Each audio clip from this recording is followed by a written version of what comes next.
श्री राम दोस्तों, राजा जनक का जन्म कैसे हुआ जानिए।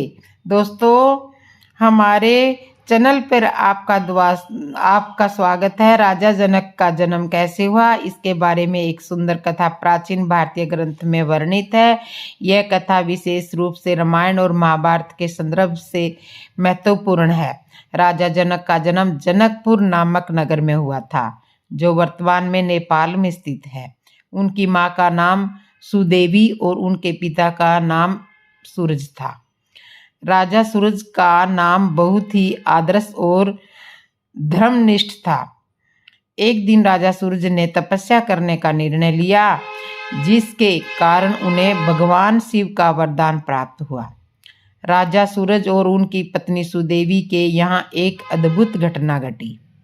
राजा सूरज ने जब तपस्या की तो भगवान शिव ने उनकी तपस्या से प्रसन्न होकर के राजा सूरज को आशीर्वाद दिया कि उनका पुत्र अत्यंत धार्मिक, वीर और योगी होगा। फिर राजा सूरज की पत्नी सुदेवी ने एक दिव्य गर्भ के रूप में राजा जनक को जन्म दिया। राजा जनक का जीवन धर्म, सत्य और तपस्या में रमा हुआ था। वे न केवल एक योग्य राजा थे, बल्कि एक महान योगी भी थे। उनकी महानता का कारण उनका संयम, ज्ञान और तपस्या था। राजा जनक ने जीवन के गहरे सत्य को समझने के लिए योग और ध्यान किया और वह परम सत्य को जानने वाले एक संत के रूप में प्रसिद्ध हुए। राजा जनक का जीवन खासकर सीता जी के जन्म और उनके विवाह के कारण भी प्रसिद्ध है। सीता जी की जन्म कथा भी अद्भुत है। सीता जी का जन्म पृथ्वी से हुआ था और राजा जनक ने उन्हें अपनी पुत्री के रूप में स्वीकार किया। जब भगवान राम ने शिव का धनुष तोड़ा, तब सीता और राम का विवाह हुआ। राजा जनक ने इस विवाह की व्यवस्था की थी और उन्होंने समाज में एक आदर्श स्थापित किया। राजा जनक का जीवन हमें यह सिखाता है कि योग, ध्यान और धर्म का पालन करने से ही व्यक्ति अपने जीवन के उद्देश्य को प्राप्त कर सकता है। उन्होंने हमेशा अपने प्रजा के कल्याण के लिए काम किया और समाज में नैतिक मूल्यों की स्थापना की। उनके सिद्धांत आज भी हमारे जीवन में प्रेरणा देने के रूप में जीवित है। राजा जनक की कथा हमें यह सिखाती है कि एक व्यक्ति को केवल बाहरी जीवन में ही नहीं, बल्कि आंतरिक रूप से भी संतुलन और योग की आवश्यकता होती है। उनके द्वारा स्थापित सिद्धांत आज भी हमारे जीवन के लिए प्रासंगिक है। दोस्तों, यह जानकारी आपको अच्छा जरूर लग रही होगी। यह जानकारी बहुत ही कम लोगों को पता है। अब मैं सुनाती हूँ राम राम कहते हुए राजा दशरथ की मौत कैसे होती है। सुनिए। अयोध्या के महाराज दशरथ, जिन्होंने अपनी वीरता और धर्म परायणता से कौशल साम्राज्य को समृद्ध बनाया, उनके जीवन का सबसे करुणाजनक क्षण तब आया जब उन्हें अपने प्रिय पुत्र राम के वनवास का वचन निभाना पड़ा। इस घटना ने न केवल उनके हृदय को विरीर्ण कर दिया, बल्कि उनके जीवन का अंत भी इसी पीड़ा में हुआ, जब कैकेयी ने कोप वन में प्रवेश किया और दशरथ से अपने 2 वरदान मांगे, भरत का राज्याभिषेक और राम का 14 वर्ष का वनवास। तो महाराज दशरथ खंबे की तरह खड़े रह गए। उन्हें यह याद आ गया कि उन्होंने कभी युद्ध में कैकेयी से प्रसन्न होकर उसे 2 वरदान देने का वचन दिया था। अब वही वचन उनके लिए श्राप बन गया। राम अपने पिता का धर्म निभाते हुए तुरंत वनवास जाने को तैयार हो गए। लक्ष्मण और सीता भी उनके साथ चल पड़े। जब राम ने अपने पिता से विदाई ली तो दशरथ का हृदय ऐसा टूट गया और वे रो पड़े। वे बार बार राम को रोकने का प्रयास करते हुए तुरंत राजधर्म और पितृवचन के प्रति राम की निष्ठा ने उन्हें जाने के लिए बाध्य कर दिया। राम के वन जाने के बाद दशरथ की स्थिति असहनीय हो गई। वे बार बार राम का नाम पुकारते, उनका स्मरण करते और उनकी अनुपस्थिति में तड़पते। इसी करुणा के क्षण में उन्होंने रानी कौशल्या से एक अत्यंत गूढ़ और मामरिक रहस्य प्रकट किया। उन्होंने बताया कि यह दुख केवल राम के वनवास से उत्पन्न नहीं हुआ, बल्कि यह उनके अपने ही एक पाप का फल है। दशरथ ने अपने युवा काल में एक बार अनजाने में एक महान पाप कर दिया था। युवा दशरथ धनु विद्या में निपुण थे। एक बार वे शिकार के लिए वन में गए। उन्होंने शब्दवेदी बाण चलाने की कला में दक्षता प्राप्त कर ली थी, जिसमें केवल ध्वनि सुनकर निशाना साधा जाता था। वन में उन्होंने किसी के जल भरने की ध्वनि सुनाई दी। यह समझकर कि कोई जंगली हाथी जल पी रहा है, उन्होंने बिना देखे ही तीर छोड़ दिया और तीर सीधे एक युवा बालक के हृदय में जा लगा। जब दशरथ मां पहुंचे तो देखा कि यह कोई जंगली पशु नहीं था, बल्कि एक तपस्वी बालक था, श्रवण कुमार। वह अपने नेत्रहीन माता पिता के लिए जल भरने के लिए आया था। तीर लगते ही वह मूर्छित हो गया। तुरंत मरने से पहले उसने दशरथ से प्रार्थना की थी कि वे जाकर उसके बूढ़े माता पिता को इस दुर्घटना की सूचना दे दे। जब दशरथ ने उस वृद्ध दंपति को यह दुखद समाचार सुनाया तो वे अत्यंत शोकाकुल हो गए। अपने पुत्र की मृत्यु के कारण वे भी अधिक समय तक जीवित न रह सके। मरने से पहले उन्होंने दशरथ को श्राप दिया था कि जिस प्रकार हम अपने पुत्र के वियोग में प्राण त्याग रहे हैं, उसी प्रकार तुम भी अपने पुत्र के वियोग में प्राण त्यागोगे। तो इस तरह से तड़प तड़प कर मरोगे। राम के वनवास के बाद दशरथ का दुख असहनीय हो गया। वे रात रात भर जागते और राम राम पुकारते। उनके शरीर की शक्ति घटने लगी। उनकी रानियां विशेष रूप से कौशल्या और सुमित्रा उन्हें संभालने का प्रयास करती, परंतु उनका मन किसी भी चीज में नहीं लगता था। एक रात वे शैया पर लेटे हुए थे। उन्होंने अंतिम बार राम का नाम लिया और उनकी स्मृति में डूबकर प्राण त्याग दिए। भरत जब अपने ननिहाल से अयोध्या लौटे तो उन्होंने महल में अजीब सी निस्तबंधता देखी। जब उन्होंने पिता को ना देखा तो वे घबरा गए। अपनी रानी सुमित्रा ने उन्हें बताया कि दशरथ अब इस दुनिया में नहीं रहे। यह सुन करके भरत फूट फूट कर रो पड़े। उन्होंने माता कैकेयी को कठोर शब्दों से धिक्कारा और राम को वनवास भेजने के लिए उन्हें दोषी ठहराया। दशरथ की अंत्येष्टि विधि पूर्वक की गई, परंतु पूरे अयोध्या में शोक और उदासी छा गई। महाराज दशरथ का जीवन एक महान राजा की तरह शुरू हुआ, परंतु उनके अंत का कारण उनकी ही एक भूल थी। श्रवण कुमार की हत्या से मिला श्राप और राम का वनवास, दोनों घटनाएं उनकी मृत्यु का कारण बनी। यह कथा हमें यह सिखाती है कि कोई भी अपने कर्मों से नहीं बच सकता और कभी कभी हमारे अतीत के निर्णय हमारे भविष्य को गहराई से प्रभावित कर सकते हैं। तो इस तरह से राजा दशरथ जो थे वो कौशल्या और सुमित्रा को श्रवण कुमार की कथा सुना रहे थे। तब वो लास्ट में राम राम कहते हुए उन्होंने प्राणों को त्याग दिया।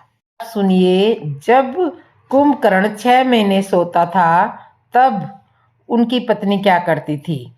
जब कुंभकर्ण 6 महीने सोता था तो उनकी पत्नी क्या करती थी। एक बार की बात है, भगवान श्री कृष्ण और देवी सत्यभामा अपने महल में विश्राम भवन में आराम कर रहे थे और रामायण के कुछ प्रमुख पात्रों के बारे में बातचीत कर रहे थे। बातचीत करते करते देवी सत्यभामा के मन में एक प्रश्न आया। देवी सत्यभामा कहती है, स्वामी मेरे मन में एक प्रश्न है, आपकी आज्ञा हो तो मैं आपसे वह प्रश्न पूछना चाहती हूँ।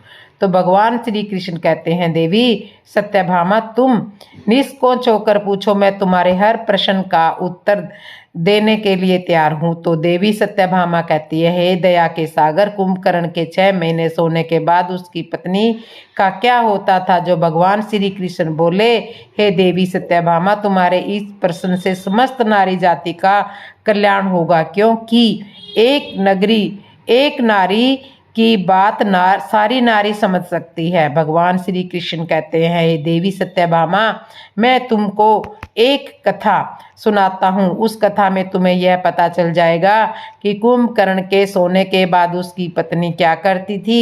हे देवी, इस कथा को जो भी स्त्री सुनती है वह सदा सुहागन रहती है और हर पुरुष के जीवन में पत्नी का वियोग नहीं होता। जो देवी सत्यभामा कहती है, हे स्वामी, मैं इस कथा को ध्यान से सुनूंगी, कृपा आप इस कथा को सुनाना आरंभ कीजिए। तो भगवान श्री कृष्ण कथा को सुनाते हुए कहते हैं कि रामायण का एक मुख्य पात्र था कुंभकर्ण, जो लंकापति रावण का छोटा भाई था। रावण का वह भाई इतना भयंकर था कि एक दिन में अनेक जीवों को भोजन अकेला ही खा जाता था। उसके बाद भी कुंभकर्ण के पेट में चूहा नहीं, हाथी दौड़ते थे। भूख शांत न होने पर कुंभकर्ण अपनी प्रजा को भी खा जाता था। ब्रह्मदेव भी कुंभकर्ण की शक्ति से दुखी थे, क्योंकि ब्रह्मदेव को पता था कि आज नहीं तो कल कुंभकर्ण की भूख से संसार में हाहाकार मच जाएगा। फिर एक दिन रावण, कुंभकर्ण और विभीषण तीनों भाइयों से मिलकर ब्रह्मा जी की तपस्या आरंभ की। काफी दिन तक घोर तपस्या करते हुए ब्रह्मा जी उनके सामने प्रकट हुए। ब्रह्मदेव ने तीनों भाइयों से वरदान मांगने के लिए कहा तो रावण ने अमृत प्राप्ति का वरदान मांगा, लेकिन वह वरदान देने से ब्रह्मा देवता ने उसको मना कर दिया और कहा कि तुम्हारा जीवन तुम्हारी नाभि में स्थित रहेगा, जिससे शत्रु आसानी से तुम्हारा वध नहीं कर पाएगा। वही जब बारी विभीषण की आई तो उन्होंने संपूर्ण जीवन में विष्णु भक्ति मांगी। कुंभकर्ण के इंद्रासन पाने की इच्छा से वह घोर तपस्या की थी, जिससे इंद्रदेव भी काफी चिंतित थे। इंद्रदेव अपनी इस चिंता के निवारण के लिए देवी सरस्वती के पास पहुंचे और उनसे विनती की, आप कुंभकर्ण की मति फेर लीजिए, जिससे वह इंद्रासन ना मांग ले। इंद्रदेव की व्यथा सुनकर देवी सरस्वती कुंभकर्ण की जीवा पर बैठ गई और जब ब्रह्मदेव ने कुंभकर्ण से वर मांगने के लिए कहा तब कुंभकर्ण ने इंद्रासन की जगह निंद्रासन मांग लिया। इतना कहते ही ब्रह्मदेव ने तथास्तु कह दिया, लेकिन रावण और विभीषण ने ब्रह्मदेव से विनती करी और कहा कि यदि ये आजीवन सोता रहेगा तो संसार का सुख कब देखेगा। यह सुनकर ब्रह्मदेव ने 6 मास में एक दिन कुंभकर्ण को जागने का दे दिया और अगले दिन से 6 महीने तक सोने का कह दिया। सोते रहने के वरदान के साथ साथ ब्रह्मदेव ने यह चेतावनी भी दी कि यदि कोई समय से पूर्व कुंभकर्ण को जगाए तो वह दिन कुंभकर्ण का अंतिम दिन होगा। इतना कहकर ब्रह्मदेव अंतर्ध्यान हो गए। ब्रह्मा जी के वरदान के अनुसार कुंभकर्ण 6 महीने सोता, फिर एक दिन जागता और फिर 6 महीने सोता। इस वरदान के बाद कुंभकर्ण सो गया तो 6 महीने बाद उठा तो पूरी लंका में हाहाकार मच गया, क्योंकि उसका शरीर एक विशाल पर्वत की तरह था और उठते ही उसे भूख लगी। सबसे पहले उसने लंका में खाना ढूंढना शुरू किया। उसने लंका की वाटिका से फल तोड़कर खा लिए। सभी फल खाने के बाद भी उसका पेट नहीं भरा तो उसने लंका से बाहर जाकर के लोगों को खाना शुरू कर दिया। कुंभकर्ण का शरीर बहुत बड़ा था तो वह आदमियों को अपनी एक उंगली से उठा लेता और उसे उठा करके अपने मुंह में चबा लेता था। फिर रावण ने मंदोदरी से विवाह किया तो उसके बाद रावण ने बलि से अपने भाई कुंभकर्ण के लिए उनकी कन्या बृजबाला का हाथ मांगा। बृजबाला बलि की पुत्री थी और बलि विरोचन का बेटा था। वामन अवतार में जब भगवान विष्णु ने बलि से 3 पग धरती मांगी थी तो उस समय बृजबाला वहाँ थी और इन सब को देखने के बाद बृजबाला एक शक्तिशाली कन्या बन गई थी। उसे हथियार बनाने की अच्छी समझ थी। रावण के बोलने में कुंभकर्ण और बृजबाला का विवाह हो गया। बृजबाला और कुंभकर्ण के साथ लंका आ गई और लंका में बड़े बड़े अस्त्र शस्त्र बना रही थी। कुछ समय के बाद बृजबाला और कुंभकर्ण के 2 बेटे हुए, जिसका एक का नाम था कुंभ और दूसरे का नाम था निकुंभ। इसके अलावा कुंभकर्ण ने 2 विवाह और किए थे और वह दोनों विवाह उसने अपनी मर्जी से किए थे। कुंभकर्ण की दूसरी पत्नी का नाम करकटी था। करकटी एक राक्षस की पुत्री थी जो सहयाद्रित की राजकुमारी थी, जिस पर कुंभकर्ण मोहित हो गया था और बाद में कुंभकर्ण ने कर्कटी से विवाह कर लिया था। कर्कटी से कुंभकर्ण के पुत्र भीमासुर का जन्म हुआ था, जो कि एक क्रूर राक्षस था। कर्कटी कुंभकर्ण के साथ लंका में नहीं रहती थी, वह पर्वत में रहती थी और अंत तक वहीं पर रही। कुंभकर्ण का तीसरा विवाह कुतुम्बपुर के महोदर नामक राजा की बेटी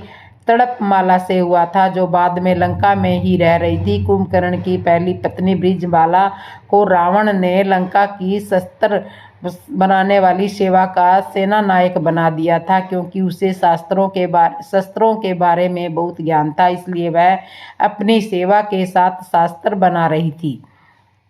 और कुंभकर्ण की तीसरी पत्नी तड़पमाला उसके लिए 6 महीने का भोजन बनाती थी, ताकि जब कुंभकर्ण उठे तो उस भोजन को खाकर उसकी भूख मिट जाए। तो दोस्तों, रावण और कुंभकर्ण शुरू से राक्षस नहीं थे, एक श्राप के कारण वह राक्षस बने थे। धर्म ग्रंथों के अनुसार भगवान श्री विष्णु के दरबार में जय और विजय नाम के 2 द्वारपाल थे।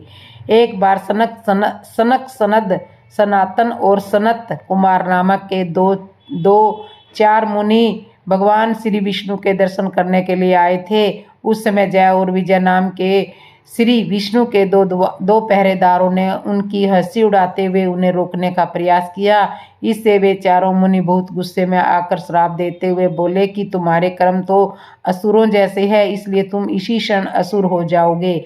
यह तुम्हारा कोई काम नहीं। इस पर जय और विजय को अपनी गलती का एहसास हुआ और उन्होंने उन ऋषियों से क्षमा मांगी। इस पर उन ऋषियों ने कहा कि हम श्राप को वापस तो नहीं ले सकते, परंतु इतना हो जाएगा कि तुम्हें हमेशा के लिए नहीं बल्कि 3 जन्मों के लिए असुर योनि में रहना पड़ेगा और तीनों ही जन्मों में तुम्हें मुक्त करने के लिए स्वयं श्री विष्णु भगवान आएंगे। उसके बाद तुम फिर इस पद को प्राप्त कर सकोगे। त्रेता युग के समय रामायण में भी कुंभकर्ण की पूर्व जन्म का उल्लेख है। असल में एक ऋषि के श्राप के कारण कुंभकर्ण जंगल में भटक रहा था। इस समय वहां पर भगवान विष्णु पहुंचकर बोले कि तुम मुझे मत ढूंढो, जब तुम्हारा समय आएगा मैं तुम्हारे पास आ जाऊंगा। इसके बाद जब विष्णु ने श्री राम का अवतार लिया और अयोध्या नगरी को धन्य किया, कुंभकर्ण के बारे में बताया जाता है कि वह दूरदर्शी भी था और उसे पहले से ही पता था कि श्री राम कब लंका में आकर मेरा उद्धार करेंगे, परंतु अपने उद्धार से पहले उसने अपने भाई होने का धर्म भी निभाया था। असल में जब श्री राम ने माता सीता के लिए लंका पर चढ़ाई की थी और लंका की सेना से युद्ध करने जा रहे थे, तब यह सब देख करके रावण ने अपने भाई कुंभकर्ण को जगाया था, परंतु मुश्किल से कुंभकर्ण ने जागने के बाद रावण से पूरी बात कुंभकर्ण को बताई थी। कुंभकर्ण ने रावण को समझाते हुए कहा था कि हे भाई, आपके पास 5 कन्याओं में पूजित संसार की सबसे सुंदर कन्या मंदोदरी है, जो कि आपकी धर्मपत्नी है और मेरी माता समान भाभी है। इसके बाद भी आप जंगल में भटकते हुए एक स्त्री का हरण करके अपने राज्य में ले आए और उसे भी अपनी पत्नी बनाना चाहते हो, तो अभी भी वक्त है। आप प्रभु श्री राम से माफ़ी मांग लीजिए, उनकी शरण में चले जाइए और वह मर्यादा पुरुषोत्तम है, तुम्हें क्षमा कर देंगे। और इस पर रावण को कुंभकर्ण पर क्रोध आया और क्रोधपूर्वक कुंभकर्ण से बोला कि तुम्हें युद्ध नहीं करना तो मत करो, परंतु मुझे ज्ञान मत सिखाओ। कुंभकर्ण कहने लगा, भैया मैं तो आपको समझा रहा था क्योंकि इसी में लंका की भलाई है, परंतु आप नहीं समझना चाहते तो मैं अपने छोटे भाई होने का धर्म निभाऊंगा और श्री राम से युद्ध करूंगा। इतना कह करके कुंभकर्ण रणभूमि की ओर चल पड़ता है। जब कुंभकर्ण रणभूमि की तरफ जा रहा था तो ऐसा लग रहा था जैसे बड़ा पर्वत जा रहा हो।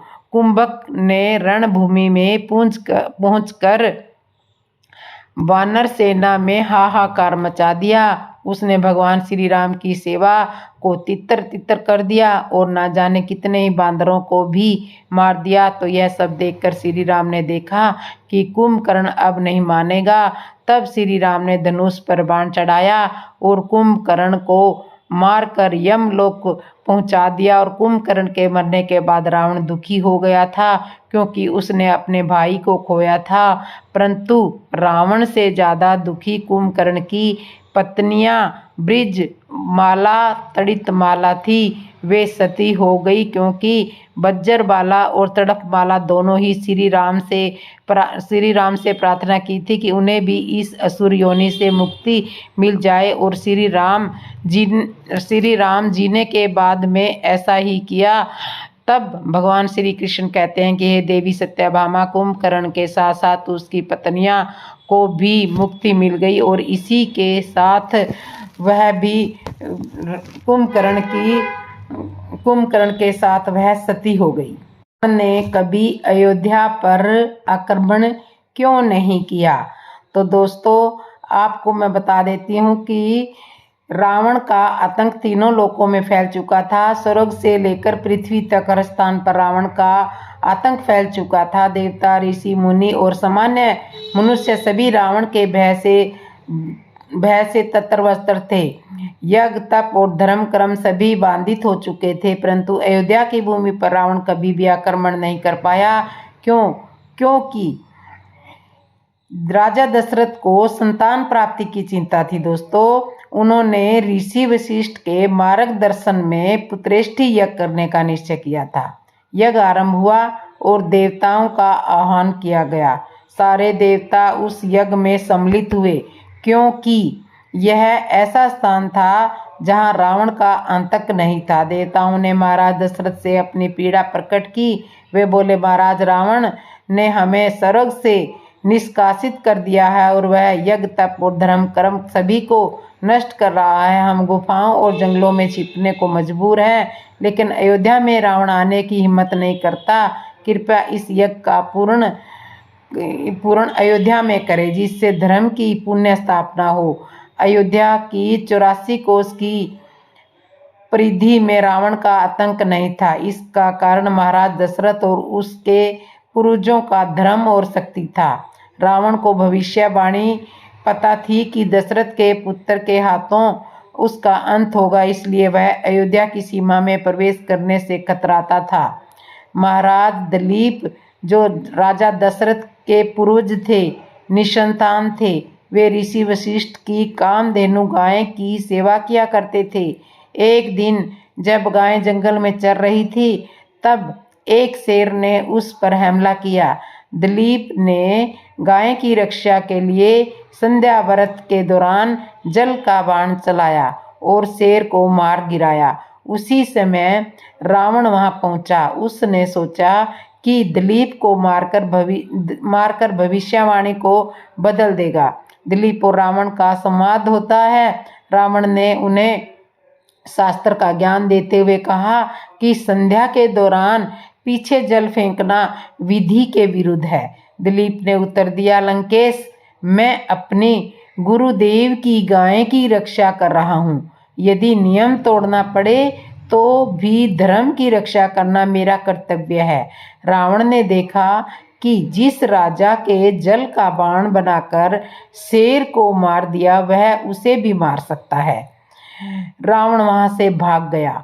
तब रावण ने दशरथ से भी युद्ध करने का प्रयास किया। दशरथ ने कहा, अगर तुम मेरी उत्तरी सीमा का द्वार खोल सकते हो तो मैं तुमसे युद्ध करूंगा। रावण ने अपनी 20 भुजाओं से द्वार खोलने का प्रयास किया, परंतु असफल रहा। दशरथ ने अपनी एक भुजा से द्वार को बंद किया। रावण लज्जित होकर वहां से चला गया। रावण जानता था कि अयोध्या में धर्म, सत्य और शक्ति का संगम है। महाराज दशरथ जितेंद्रिय थे। उनका संयम और धर्म पालन अद्वितीय था। रावण समय यज्ञ और तप को नष्ट करने जाता था, परंतु अयोध्या में प्रवेश करने का साहस नहीं कर पाता था। जब दशरथ का पुत्रेष्टि यज्ञ हुआ तो देवताओं ने प्रसन्न होकर उन्हें आशीर्वाद दिया। देवताओं ने कहा, महाराज, आप जैसे धर्म रक्षक के कारण ही धर्म जीवित है। आपके वंश में ऐसा पुत्र जन्म लेगा जो रावण के आतंक का अंत करेगा।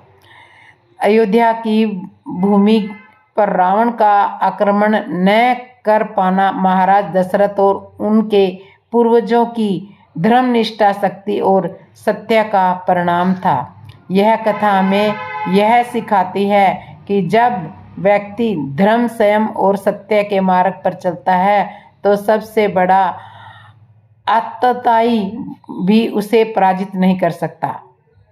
तो इस तरह से रावण ने कभी भी अयोध्या में घुसने का प्रयास नहीं किया। सीता से मिलने अशोक वाटिका में कौन गया था? दोस्तों, सीता से मिलने कौन गया था? लंका के अशोक वाटिका में सर्प के रूप धारण करके माता सीता से मिलने के लिए अशोक वाटिका में एक सांप का रूप धारण करके माता सीता से मिलने कौन गया था? तो जानिए, आज की यह कथा मैं आपको पूरे ज्ञान से बताती हूँ। सर्प, शायद आप लोगों ने इस प्रसंग के बारे में सुना होगा कि सर्प बन करके अशोक वाटिका में माता सीता से मिलने कौन गया था और क्यों गया था।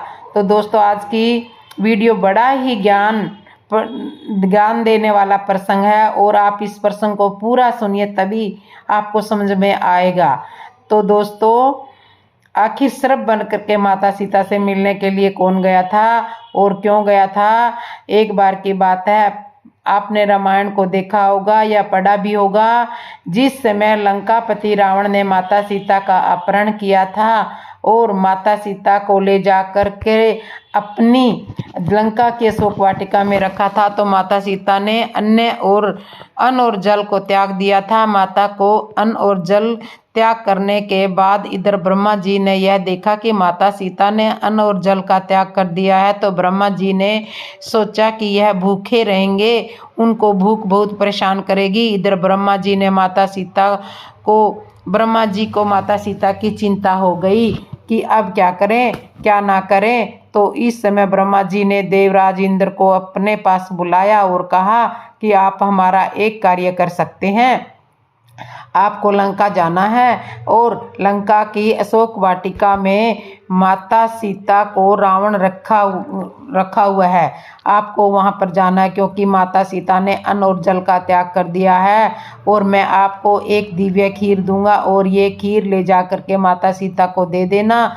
और इस खीर को माता सीता जब खा लेगी तो उनको 10,000 वर्ष तक भूख परेशान नहीं करेगी। लेकिन आप यहाँ से जब जाएंगे तो यदि अपने रूप में जाएंगे तो लंकापति रावण पहचान लेगा यह कोई दरबारी या फिर आपको कोई दरबारी पहचान लेगा, तो एक बहुत बड़ी समस्या खड़ी हो जाएगी। आप एक ऐसा रूप धारण करके जाएं कि जिससे लंकापति रावण भी ना समझ पाए और लंका का कोई भी दरबारी ना समझ पाए।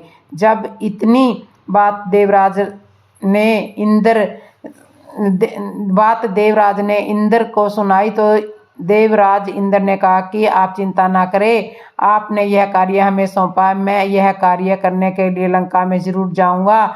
दोस्तों, यह बात सुन करके देवराज इंद्र ने एक सांप का रूप धारण किया, यानी एक सांप बन गए। और सांप बनने के बाद लंका के अशोक वाटिका में जाकर के पहुंच गए। माता सीता ने यह समझा कि कोई राक्षस होगा तो जो हमें परेशान करने के लिए आया है। माता सीता नहीं समझ पाई कि ये इंद्र है, तो इंद्र ने सोचने लगे कि अब क्या करें, माता सीता ने हमें नहीं पहचान पाई है। तो सर्प के रूप में जब इंद्र थे तो उन्होंने अपना असली रूप में आ गए और ये कहा कि माता मैं इंद्र हूँ।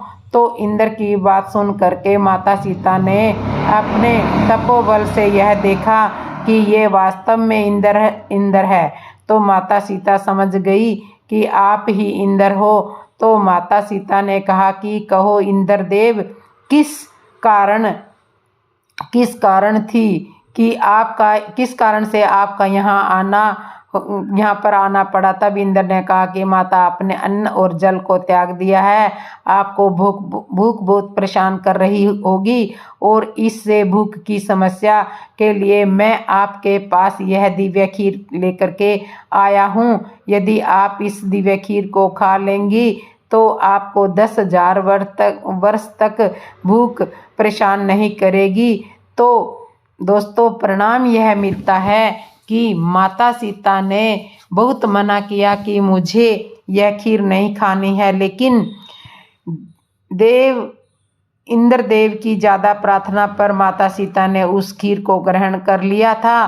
तो दोस्तों जब खीर को ग्रहण कर लिया तो इंद्रदेव अपने इस रूप में सर्प बन करके लंका से बाहर आए और अपने इंद्रलोक में पहुंच गए। तो दोस्तों अब आप समझ चुके होंगे कि माता सीता से मिलने के लिए अशोक वाटिका में कौन गया था। इंद्रदेव ही सर्प बन करके गए थे। तो दोस्तों आशा करती हूँ यह प्रसंग आपको पसंद आया होगा और आपको ज़रूर पसंद आया होगा। अगर आपको यह प्रसंग पसंद आया है तो अच्छा लगा है तो हमारे इस वीडियो को लाइक करना, शेयर करना, कमेंट करना और बेल आइकन बटन तो ज़रूर दबा लेना। तो बोलो जय श्री राम दोस्तों।